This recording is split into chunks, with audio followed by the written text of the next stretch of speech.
నమస్కారం. రేపటి ఆశల వారిది యువకు స్వాగతం. కామర్స్ ఆర్ట్స్ సబ్జెక్ట్స్ అన్నిట్లోనూ కష్టమైనది. బోటనీ జువాలజీలో ఉన్నట్లే ఈ పరీక్షలో విద్యార్థులను సందేహాలు వెంటాడుతుంటాయి. అక్కడ డయాగ్రామ్లుంటే ఇక్కడ ఉదాహరణలు లెక్కలుంటాయి. 8 మార్కుల ప్రశ్నల నుంచి 2 మార్కుల ప్రశ్నలకు వరకు వేటికి సమాధానం చెప్పాలనే విషయంలో కొంత గందరగోళం విద్యార్థులను కంగారు పెడుతుంది. అలాంటి భయాలకు సమాధానం ఇస్తోంది యువ విజయీభవ.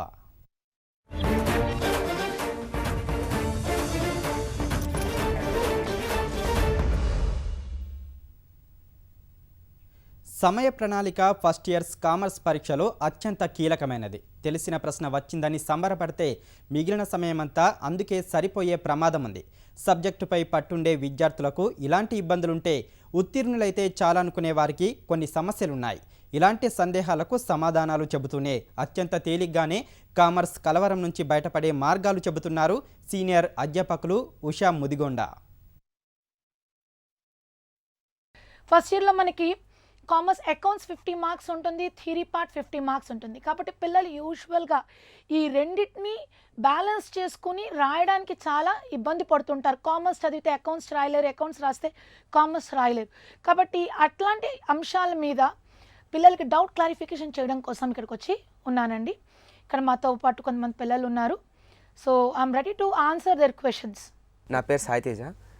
ఇప్పుడు అకౌంట్స్ ఫస్ట్ రాసినా కామర్స్ ఫస్ట్ రాసినా కానీ కొన్నిసార్లు టైం సరిపోతుంది, కొన్నిసార్లు సరిపోవట్లేదు. దాన్ని ఎలా మేనేజ్ చేసుకోవాలి? టైం మేనేజ్మెంట్ కామర్స్ కానీ అకౌంట్స్ కానీ నాన్న ఏదైనా సరే ముందు మీరు మొదలు పెట్టేటప్పుడు నీకు ఏదైతే బాగా వచ్చు. అకౌంట్స్లో నాకు 50% కాన్ఫిడెన్స్ ఉంది, నేను అకౌంట్స్ రాశానంటే మొత్తం 50 మార్కులకు 50/50 వస్తాయి అని నీకు కాన్ఫిడెన్స్ ఉందనుకోండి. You are more confident in accounts, start with accounts. If you are confident, more confident అంటే సబ్జెక్ట్ పరంగా చూసుకుంటే మీరు అకౌంట్స్లో కన్నా నాకు కామర్స్ బాగా రాయగలను, నేను థియరీ బాగా రాయగలను అంటే ప్రతి మనిషిలోని ఒక ప్లస్ మైనస్ ఉంటాయి. నేను ఐఎమ్ గుడ్ ఎట్ దిస్ అనుకున్నారనుకోండి, మీరు కామర్స్ స్టార్ట్ చేసుకోవచ్చు. కాబట్టి ఇట్ ఈస్ టైం మేనేజ్మెంట్ అనేది డిపెండింగ్ అపాన్ ఇట్. అండ్ మీరు రాసేటప్పుడు కూడా to the mark, to the point answer చేస్తే చాలు, ఓవర్గా ఎలాబరేట్ చేయని అవసరం లేదు. హలో మ్యామ్, నేను యాష్నా. మ్యామ్, అకౌంట్స్లో నేను final accounts, triple column cash book, 2 marks అన్నీ చేయగలుగుతాను. కానీ కామర్స్లో ఏ క్వశ్చన్స్ నేను ప్రిపేర్ అవుతే ఎక్కువ మార్క్స్ స్కోర్ చేయగలుగుతాను? మంచి క్వశ్చన్ అడిగా ఉన్నానా. ఇప్పుడు మనకి కామర్స్ తీసుకున్నాం అనుకోండి అమ్మా, మొత్తం సబ్జెక్ట్ మీకు 5 యూనిట్స్ కింద డివైడ్ అయ్యి ఉంది. First and last last unit అంటే first unit, last unit. First యూనిట్లో మీకు ఏమున్నాయి? What is business activities, what is business, basics ఉన్నాయన్నమాట. మీకు ఇండస్ట్రీస్ అంటే ఏంటి, వీటి గురించి ఉన్నాయి. అలాగే లాస్ట్కి వచ్చేసి మీకు ఎమర్జింగ్ ట్రెండ్స్, ఎంఎన్సిసి ఉన్నాయి. ఈ 2 టాపిక్స్ మొత్తం కలిపి మీకు అవి 7 మార్కులకి, ఇది 7 మార్కులకి ఉంటుంది. అంటే ద రిమైనింగ్ పార్ట్ అంటే మిగతా 3 టాపిక్స్ ఏవైతే ఉన్నాయంటే like forms of business organisation కానీ, ఫార్మేషన్ ఆఫ్ అన్ కంపెనీ కానీ, బిజినెస్ ఫైనాన్స్ 1 and 2, ఈ టాపిక్స్లో మీరు కనుక చాలా తరోగా ఉన్నారనుకోండి. ఫర్ ఎగ్జాంపుల్ ఒక 2 క్వశ్చన్స్ తీసుకుందాం. Sole proprietary form of business organisation ఉంది. అందులోంచి మీరు what are the merits and demerits of sole proprietary form of business, ఇది మీకు 10 మార్క్స్కి ఇదొక క్వశ్చన్. అలాగే మీకు పార్ట్నర్షిప్ బిజినెస్ తీసుకున్నారనుకోండి, ఫార్మ్స్ ఆఫ్ బిజినెస్ ఆర్గనైజేషన్లో అందులో merits, demerits of partnership form of business organisation, ఇవి చాలా ఇంపార్టెంట్ అనమాట. అలాగే మీరు బిజినెస్ ఫైనాన్స్ తీసుకున్నారనుకోండి, బిజినెస్ ఫైనాన్స్ 1 తీసుకున్నారంటే what is the need and significance of business finance, ఇట్లాగా అడిగే అవకాశాలు 10 మార్క్స్కి వస్తాయి. అండ్ అలాగే ఈ టాపిక్స్లోంచి మీకు 10 మార్క్స్కి రావచ్చు, అలాగే 5 మార్క్స్కి రావచ్చు, 2 మార్క్స్కి వచ్చే ఛాన్సెస్ ఎక్కువ ఉంటాయి. అలా అని చెప్పి మిగతా టాపిక్స్ నెగ్లెక్ట్ చేయమని కాదు. అంటే ఎక్కువ కాన్సన్ట్రేషన్ కనుక మీకు ఎక్కువ మార్క్స్ రావాలి, ఎక్కువ కాన్సన్ట్రేట్ చేయగలగాలి, ఈజీగా వస్తాయి అనుకుంటే ఈ మిగతా 3 టాపిక్స్ బాగా కాన్సన్ట్రేట్ చేసేయగలిగారనుకోండి, you can attempt nearly 45% of the paper. నా పేరు సంజన.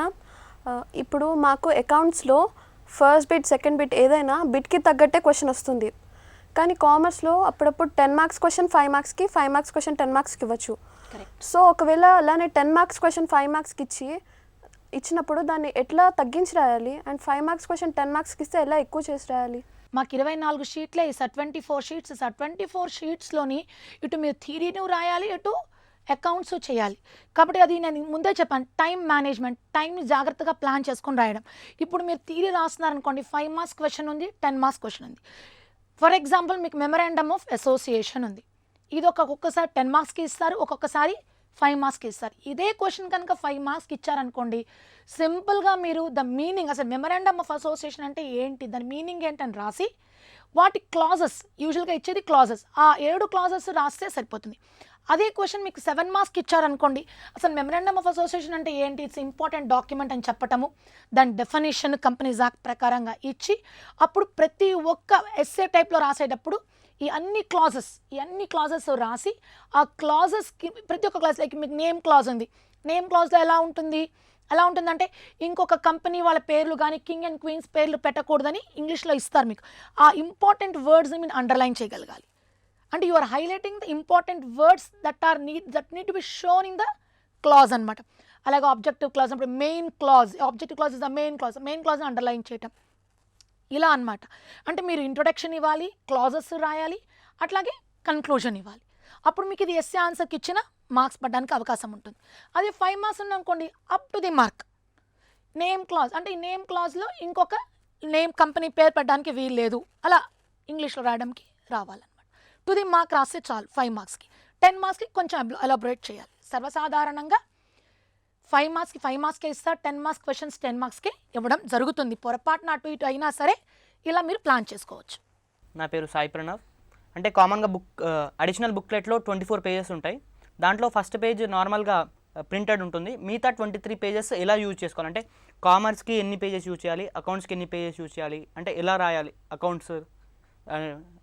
కరెక్ట్, మంచి ప్రశ్న అడిగానన్నా. నువ్వు అన్నట్టు ఫస్ట్ పేజ్ నీకు ప్రింట్ చేసి ఉన్నా కానీ మీరు వెనక నుంచి ఇంక్లూడింగ్ నువ్వు రాసేది మొత్తం 24 షీట్స్లోనే రాస్తారమ్మా మీరు. ఆ 24 షీట్స్లో రాసేటప్పుడు ఎట్లా అంటే క్వశ్చన్ పేపర్ తీసుకున్న వెంటనే మీరు మామూలుగా అయితే 10th క్లాస్లో 15 నిమిషాల పాటు క్వశ్చన్ చదివి పేపర్ అంతా చదివి అప్పుడు రాయండి అంటారు. కానీ మనకి ఇక్కడ అంత సమయం ఉండదు. 3 గంటల్లో మీరు 100 మార్కుల పేపర్ రాయాలి కాబట్టి ఒక 5 నిమిషాలు, ఇప్పటిదాకా మీరు కాలేజీల్లో వాటిలో ఇప్పటికీ ఆల్రెడీ కొంచెం చదువు ఉండి ఉంటారు కాబట్టి మొత్తం 100 మార్కుల పేపర్ ఏదైతే ఉంటుందో మీరు ఒక్కసారి 5 మినిట్స్ గ్లాన్స్ ఇవ్వండి. మీరు ఒక చదివితే మీకు ఒక అవగాహన అనేది వస్తుంది. ఓహో ఈ ఆన్సర్ ఉంది. మీరు అకౌంట్స్ తీసుకున్నారనుకోండి, అకౌంట్స్లో మీరు ఫైనల్ అకౌంట్స్ ఒక 3 పేపర్లు, trading account, profit and loss account, balance sheet, 1.5 పేజెస్లో మీకు ఫైనల్ అకౌంట్స్ అయిపోతుంది. మీరు అలాగే బీఆర్ఎస్ తీసుకున్నారనుకోండి, ఒక ½ పేజ్లో అయిపోతుంది. లేదు ట్రిపుల్ కాలమ్ క్యాష్ బుక్ చేయాలనుకున్నారండి, చాయిస్ వస్తుంది మీకు, అది దాన్ని 1 పేజ్లో అయిపోతుంది. అలాగే మీరు సబ్సిడీ బుక్స్ కానివ్వండి, లేకపోతే లెడ్జర్ అకౌంట్స్ కానివ్వండి, 5 మార్క్స్ థియరీ రాసిన దాన్ని ½ పేజ్, అది 5 మార్క్స్కే కాబట్టి ½ పేజ్ మ్యాక్సిమం 1 పేజ్లో అవగొట్టేసుకోవచ్చు మొత్తం 10 మార్క్స్ని. సో మీరు అకౌంట్స్ తీసుకున్నారనుకోండి, అకౌంట్స్కి మ్యాక్సిమం మీరు వాడగలిగితే 5 షీట్లు వాడతారు. సో మిగతాదంతా మీరు కామర్స్కి. ఆ కామర్స్ రాసినప్పుడు కూడా ప్రతి ఒక్క క్వశ్చన్కి 10 మార్క్స్ ఆన్సర్ అయిపోయిన వెంటనే గీత కొట్టేయాలి.